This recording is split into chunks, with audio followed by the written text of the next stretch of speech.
Muy buenos días.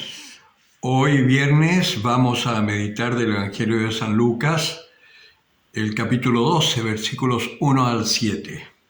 En aquel tiempo, habiéndose reunido miles y miles de personas hasta pisarse unos a otros, Jesús se puso a decir primeramente a sus discípulos: guardaos de la levadura de los fariseos, que es la hipocresía.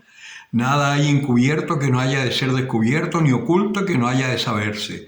Porque cuanto dijisteis en la oscuridad será oído a la luz, y lo que hablasteis al oído en las habitaciones privadas será proclamado desde los terrados. Os digo a vosotros, amigos míos, no temáis a los que matan el cuerpo y después de esto no pueden hacer más. Os mostraré a quién debéis temer. Temed a aquel que después de matar tiene poder para arrojar a la gehenna. Sí, os repito, temed a ese. ¿No se venden 5 pajarillos por 2 haces? Pues bien, ni uno de ellos está olvidado ante Dios. Hasta los cabellos de vuestras cabezas están todos contados. No temáis, valéis más que muchos pajarillos. Palabra del Señor. Ayer veíamos en este Evangelio, cuando el Señor increpa a los fariseos y a los legistas, cómo se cumple la palabra, ¿no? Cuando decía Zacarías que murió entre el altar de la presencia y todo. Nosotros hemos visto cómo curas han sido asesinados en el confesionario, celebrando la misa, al salir de la Eucaristía, curas por decir la verdad, por hablar conforme a la palabra de Dios. Pues acá el Señor nos está diciendo: no temáis, pequeño rebaño.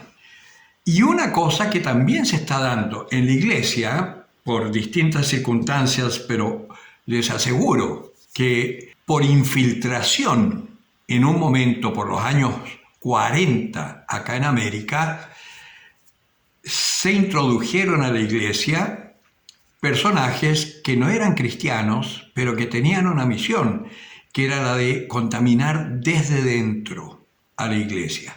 Y así fue como se aceptaron homosexuales que estaban tapados en ese momento, y se aceptaron también marxistas solapados, que hemos visto con el transcurso de los años, sobre todo a partir de los años 70, vale decir 30, 35 años después de esos acontecimientos, cómo se empieza a manifestar lo que realmente había en el corazón de muchos, digamos, ordenados, presbíteros, y que incluso algunos tuvieron cargos importantes. Pues no hay nada oculto que no vaya a salir a la luz, y es por eso también ese escándalo de estos curas homosexuales y pederastas, que gracias a Dios ha salido a la luz. La iglesia no está completamente saneada y no lo estará, porque siempre habrá alguno que se oculta en las tinieblas. Pero el Señor tiene unos aguijones, así como veíamos en estos pajaritos cuando atacan a los hombres. Hay aguijones en donde en algún momento el demonio va a salir a la luz. Ese demoniete que está escondido en lo más profundo del corazón del hombre. Porque la iglesia va a ser purificada. Eso no les quepa la menor duda. Lo importante ahora es dónde vamos a estar nosotros. ¿Vamos a estar entre medio de esos miles y miles que se pisoteaban por escuchar al Señor, muchos de ellos solo por curiosidad? ¿O vamos a estar dentro de este grupito de los discípulos, este pequeño rebaño a los cuales el Señor los anima para no perder la esperanza, para mantenerse firmes en la fe con el Papa Francisco? Y que además nos mueve, al estar firmes en la fe, a ser misioneros, que era lo que el Papa también decía en Brasil en esa oportunidad: sed misioneros, ir a las periferias. Como acá los que están cerrados en su orgullo, no entienden mucho, se quedaron con las periferias existenciales, cuando en realidad lo que decía era ir a las periferias de las parroquias, y daba un ejemplo: entre una parroquia y otra hay un sector en donde los curas no alcanzan a llegar. Ahí es donde tenemos que ir los laicos a evangelizar. Precisamente el neocatecumenado, una de las tareas que tiene es eso: ir a anunciar, y salimos igual que los testigos de Jehová, haciendo lo que se llama la tradición, ¿no? Que es la tradición de la iglesia de ir de 2 en 2 anunciando el Evangelio. Vamos golpeando puertas igual que los testigos de Jehová. Y lo más curioso es que nos aceptan más los evangélicos que los propios católicos. Es muy notable, Pues bien, no temas, pequeño rebaño. Yo voy a estar con ustedes, nos ha prometido el Señor. Ni uno de nuestros cabellos está olvidado por el Señor. Si cuida a los pájaros y a la naturaleza, porque Dios sí la cuida, con cuánta mayor razón no nos va a cuidar a nosotros.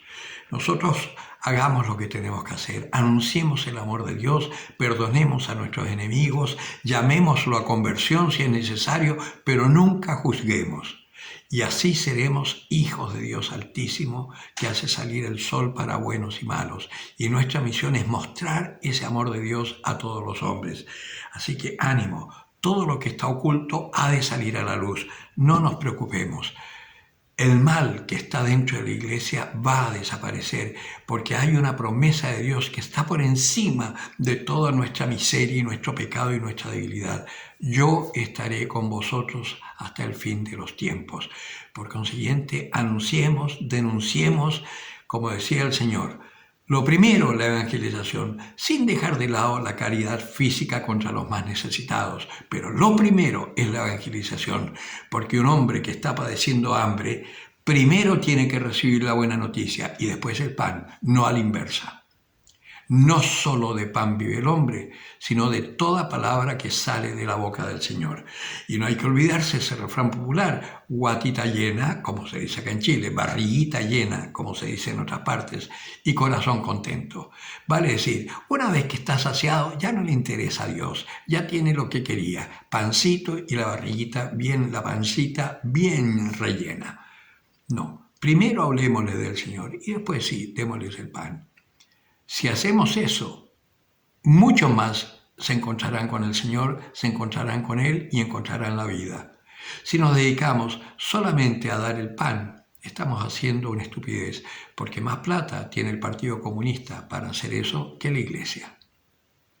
El que tenga oídos para oír, que oiga.